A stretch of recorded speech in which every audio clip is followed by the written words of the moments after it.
right. It is Thursday, February 28th. It is a snow day kind of in New York City, which is so exciting. It's the year 2023. They like when I remind people of that. This is the Token CEO podcast. I'm Erika. I'm the CEO of Barstool Sports, now owned by Penn National. Before we get into our episode, Barstool has been a small business for 20 years this year.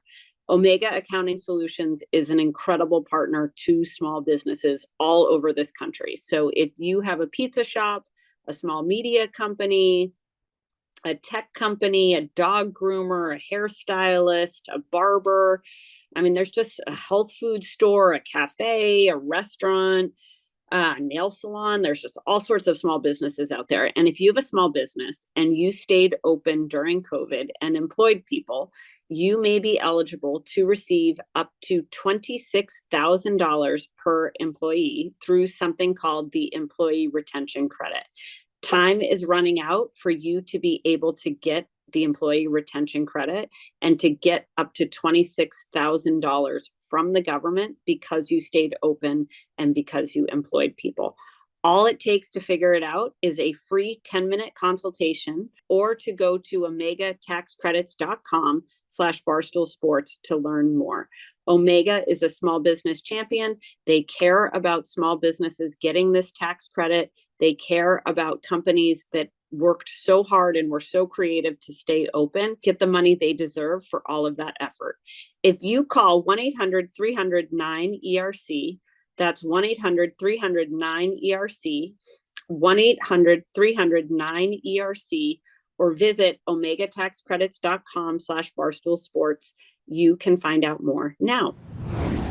So Tuesday is our Q&A episode. So we have a bunch of great Q&A today. I'll give you a quick upshot of what's happening at Barstool Sports, and then you can go on your way. Thursday, we have an awesome interview with Girl Boss Town. I loved this woman. She's a fellow New Hampshireite, I guess you would say. She's from New Hampshire, lives in Medford, Massachusetts. Who doesn't love that? I couldn't remember. There's this name of this deli I used to go to in Medford, Mass, and I can't remember the name of it. So if you're listening to this and you know the deli I'm talking about, please DM me and let me know. They used to have like the best Italian sandwich ever. So anyways, that's kind of what's up for us this week. So we are 1 week into the Penn acquisition.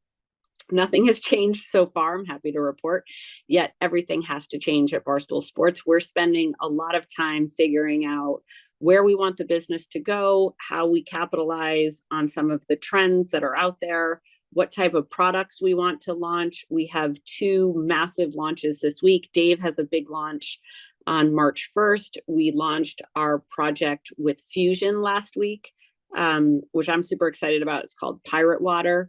KFC Radio will be behind that. Brianna Chicken Fry will be behind it. It is a malt beverage with a high alcohol content and a great brand that you can buy most everywhere where liquor is served or sold. Other big news, we're trying to simplify our sales process. We're still trying to hire a bunch of critical roles here. We're looking for a COO. I've been on about 17,000 COO interviews at this point, but hopefully we will find our person. I'm headed to the Penn board meeting next week, which is exciting. It's in Colorado, so love going to Colorado. Side note, I was born in Colorado. And those are the big things going on. We also have Rough N Rowdy coming up on Friday night, live from West Virginia. We've got a female, for second time in a row, we have a female headliner. We've got Vicky D versus Cherry Bomb. So we'll talk about that a little bit in Thursday's episode. And those are the big things here. So before we get into Q&A, let's just talk quickly about Ample. So if you are a medium or small business, more than 80% of you fail due to cash flow problems. So cash flow is everything. You want to be sure you have enough cash flow. You want to be sure you have enough cash flow so that you can pay all your bills, you can pay your employees, you can cover all your necessities. But what sucks, and this happens in our business, is when you run a bunch of advertising, in our case, the advertisers pay you when they want. They don't pay you when you want. So we're always worried about cash flow because when we get paid isn't necessarily synced up when we have to pay people. What's awesome about AMPLA is AMPLA lets you as a small business owner access non-dilutive capital in less than 24 hours. What's awesome about this, if you're like, hey, I have a bunch of accounts payable and I have a bunch of accounts receivable, and the two aren't syncing up where you have to pay people before you receive the money to pay them, you can reach out to AMPLA, and in less than 24 hours, you can smooth out your cash flow and get the cash you need to help you scale and sustain your business. With AMPLA, you can access non-dilutive growth capital to fund inventory, advertising campaigns, and other vendor expenses in as little as 24 hours with a 5-minute application. It's a non-predatory loan. It has transparent pricing. There are no surprises. You'll never pay more than your stated APR, no underwriting, onboarding, or prepayment fees. Their automated underwriting proactively increases your credit limit as your business scales, and you can take advantage of free and unlimited draw requests to provide your business capital when you need it most. AMPLA gets repaid as you generate sales. So if your sales slow down, so do your repayments. So it's kind of cool. It's like a loan that moves with you. If your sales speed up, you can pay them back faster. If your sales slow down, you can pay them back slower. Or you can repay using a percentage of your daily sales until the outstanding principal and interest are recouped. AMPLA also offers a banking and bill pay solution with no minimum balance requirements and free ACH and wire transfers. Apply for AMPLA's growth line of credit today at getampla.com. That's GETAMPLA.com/token CEO and get 3.08 APY for up to 3 months on deposits to your complimentary AMPLA banking business checking account. That's getampla.com, GETAMPLA.com/token CEO to fill out your 5-minute application today. AMPLA is a financial technology company and not a bank. Banking services are provided by AMPLA's partner banks who are member FDIC. Visa cards are issued by AMPLA's partner banks pursuant to a license from Visa USA Inc. and may be used everywhere Visa is accepted. International transaction fees may still apply. All right, that's AMPLA. Let's go to Q&A. Is there ever a time where you should leave certain jobs off your resume? I was at a company for 1.5 years, and my manager and I did not have a good relationship, and I don't feel like I grew at all in my time there. Do I leave it off my resume? If not, how do I explain this job without being negative? Okay, you do not leave it off your resume. If you worked someplace, someone can run a report that says you worked from such and such, you worked at such and such company for such and such days. Leaving that off your resume is an omission. It's kind of a lie. Like, do not leave the job. Even if it's the shittiest job, you hated the job, you're ashamed of the job, you did not learn anything at the job was stupid, the company is not cool, or it isn't reputable. Keep it on your resume. So make sure your resume is complete and fulsome. It has every place you worked. The second thing is your future boss and your future company doesn't really want to hear the negative stuff about your past. What they are interested in is, what did you do? What did you learn? Why did you go there? And why did you leave? And I would be able to answer those 4 things about every company you've worked for, even the crappy ones.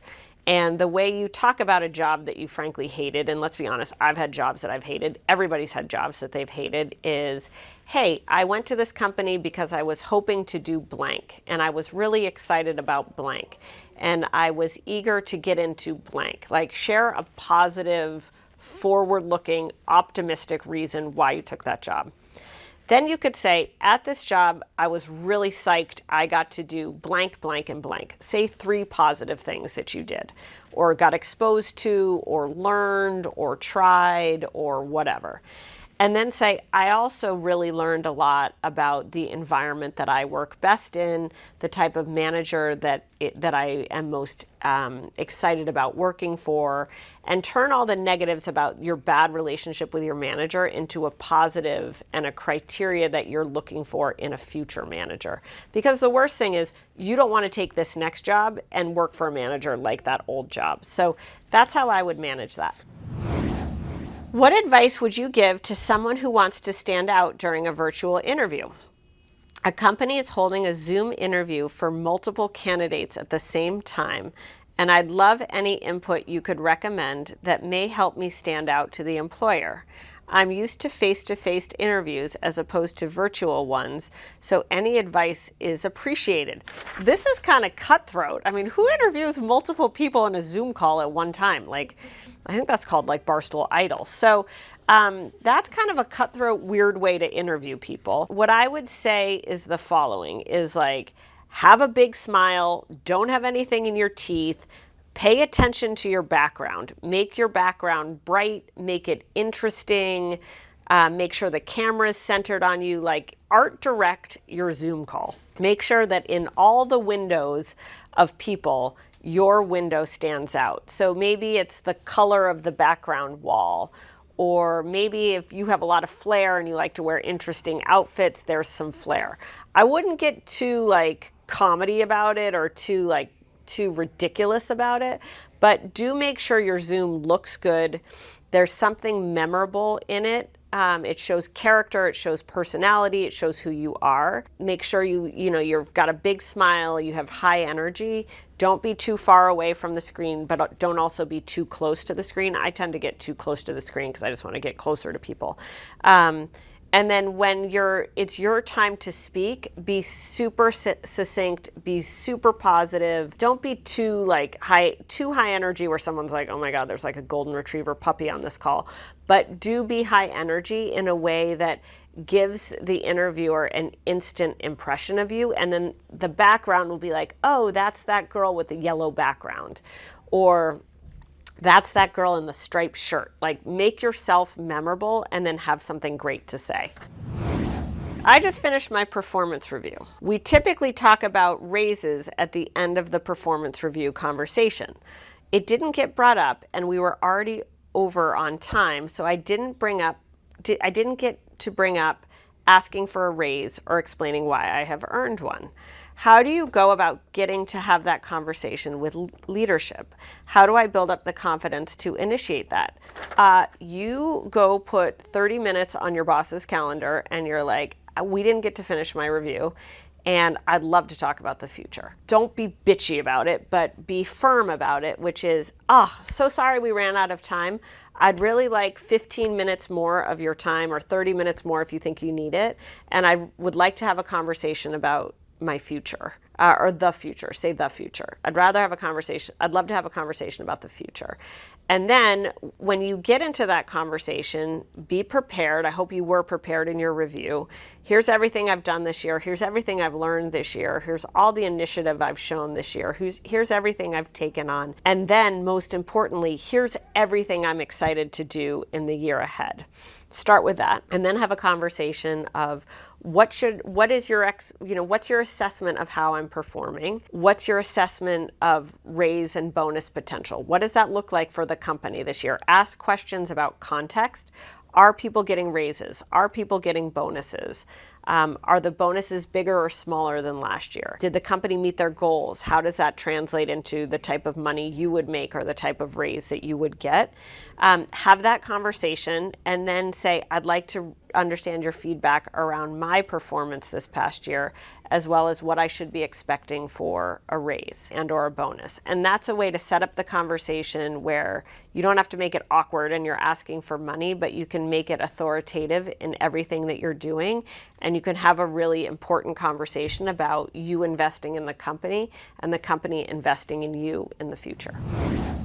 Okay, so that's it for today's episode. Thank you for listening to the Q&A. We have Girl Boss Town here on Thursday, and a quick reminder to go to buyrnr.com and you can get our Rough N Rowdy pay-per-view with a female headline fight Friday night in West Virginia, starting at 8 p.m. And we'll see you back here on Thursday.